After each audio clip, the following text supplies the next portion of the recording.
you riding the Bitcoin wave or risking being left behind? The investment world is full of people betting on Bitcoin, excited about its potential. And who wouldn't be? No one wants to be on the wrong side of a financial tidal wave, struggling to keep up. Yet, let's take a step back and consider a scenario painted by Warren Buffett, a man whose financial acumen speaks volumes. Imagine, he suggests, if the entirety of this room owned all the farmland in the United States. And then, with a mere offer of a 1% stake for $25 billion, he'd be writing a check faster than you can blink. Why? Because farmland yields tangible returns, producing food to nourish and sustain. Let's shift the focus to apartment buildings. Again, a 1% stake in all the apartment houses in the country, offered at a similar price, would be an irresistible proposition. Rental income flows steadily, ensuring a return on investment that stands the test of time. But what about Bitcoin? There's the rub. Buffett's skepticism shines through as he contemplates owning all the Bitcoin in the world for a meager $25. It's a pass from him, and with good reason. Bitcoin, unlike farmland or apartments, holds no intrinsic value. It's a digital entity, devoid of the ability to produce anything of substance.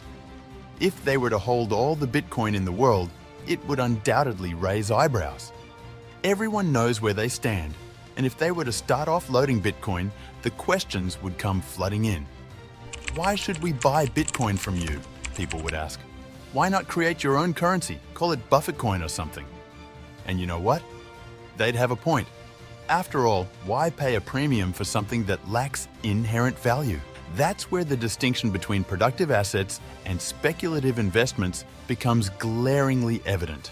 Productive assets, like farmland and apartment buildings, offer tangible returns. They produce food, they generate rental income, they contribute to society. But Bitcoin? It's a different story. Its value hinges on the whims of the market, on the hope that the next person will pay more than the last. It's a game of hot potato, with commissions and frictional costs lining the pockets of those who facilitate the trade. Investing in assets that create real value, that contribute to the economy, that's where the true wealth lies. As for Bitcoin, well, it's a speculative gamble, one that may pay off for some, but holds little appeal for those grounded in reality. But consider this.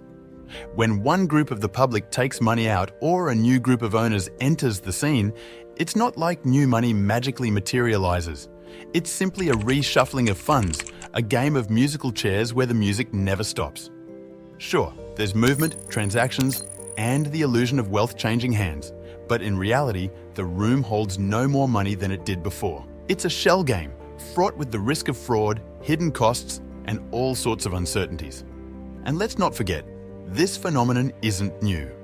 Throughout history, certain assets have been imbued with value despite their lack of tangible productivity. Take, for instance, a masterpiece painting.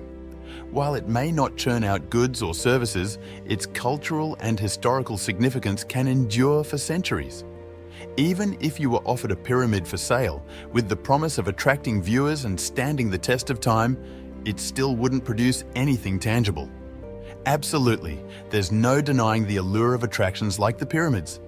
They hold a certain mystique that draws people in, much like a captivating parade. However, when it comes down to it, assets need to deliver something tangible to someone in order to hold real value. And let's talk about currency. Sure, we could dream up Berkshire coins or Berkshire money, but that's a slippery slope. At the end of the day, the only universally accepted currency is the United States dollar.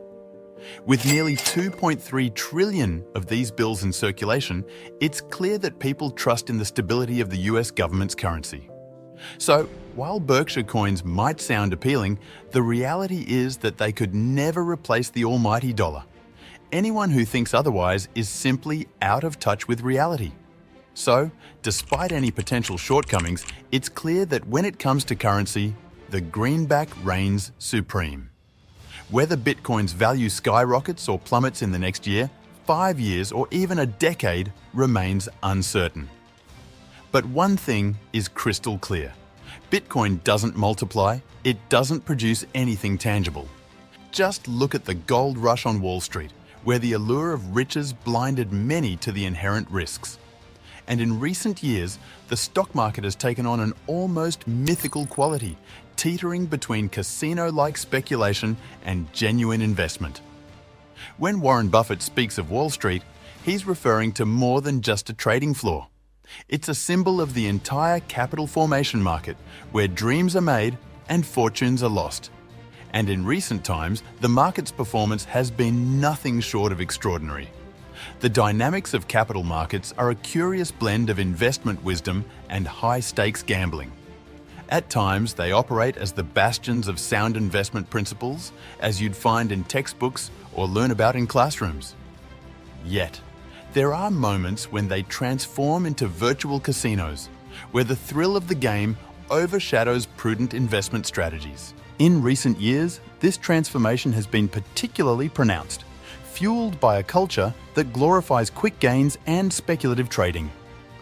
Wall Street, once revered for its role in fostering long-term growth, has become a playground for day traders and speculators. Sure, you might hear tales of those who bought into Berkshire Hathaway in the 60s and held onto it for decades, reaping massive returns. But let's not forget the brokers left in their wake, struggling to make ends meet as their clients held steady. The truth is, Wall Street thrives on volatility. It's far more lucrative to cater to the whims of the thrill seekers, those who treat stock trading like a game of chance. After all, uncertainty breeds opportunity, and nowhere is this more evident than in the stock market. So, as the opening bell rings each morning, one thing is certain: nobody has the faintest idea what the day holds. On Mondays, Warren Buffett and Charlie Munger never base their decisions on market predictions or economic forecasts. In fact, throughout their storied partnership, they've never made a buy or sell decision with the market's fluctuations in mind. Instead, their investment philosophy transcends market noise, focusing on intrinsic value and long-term prospects. It's a testament to their discipline and steadfastness in the face of uncertainty. While others may credit Buffett for his optimism during challenging times like the 2008 financial crisis, he humbly acknowledges that such decisions are rooted in a deeper understanding of value, not blind optimism. This approach speaks volumes about the nature of learning and decision-making in the investment world. It's not about chasing trends or reacting to headlines. It's about cultivating a deep understanding of companies and industries and making informed judgments based on fundamental principles. So, while the world may marvel at Buffett's seemingly prescient moves, the truth is far simpler. Success in investing lies not in predicting the future, but in understanding the present and staying true to timeless principles. During times of market turmoil, Warren Buffett and his team at Berkshire Hathaway made a significant investment decision, a move that would later be deemed ill-timed. Around the period between investing in Wrigley, Goldman Sachs, and General Electric, they committed a substantial portion of their net worth, totaling around $15 to $16 billion. While this sum may seem relatively small compared to Berkshire's current scale, it was a considerable commitment at the time. In hindsight, Buffett acknowledges that this investment spree occurred during a less than ideal market climate. He's quick to point out that he didn't possess a crystal ball to foresee whether it was a wise or foolish move. Nevertheless, the timing proved to be less than favorable. Warren Buffett candidly admits that when it comes to timing the market, he's far from infallible. Reflecting on his investment decisions during the tumultuous period of 2020, he acknowledges missing out on what could have been an even more opportune moment to invest. In March of 2020, when the market hit its lows, Buffett's timing was off. But here's the thing: timing the market has never been Buffett's forte.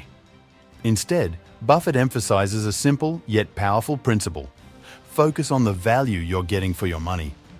Whether it's buying stocks or entire companies, Buffett and his team are adept at assessing when they're getting a good deal. And here's the kicker: they're not looking to time the market perfectly. Instead, they hope that after they've made their purchases, the companies they've invested in will continue to thrive, increasing their value over time. It's a strategy so straightforward that Buffett quips you could learn it in 4th grade. And yet, its simplicity belies its effectiveness.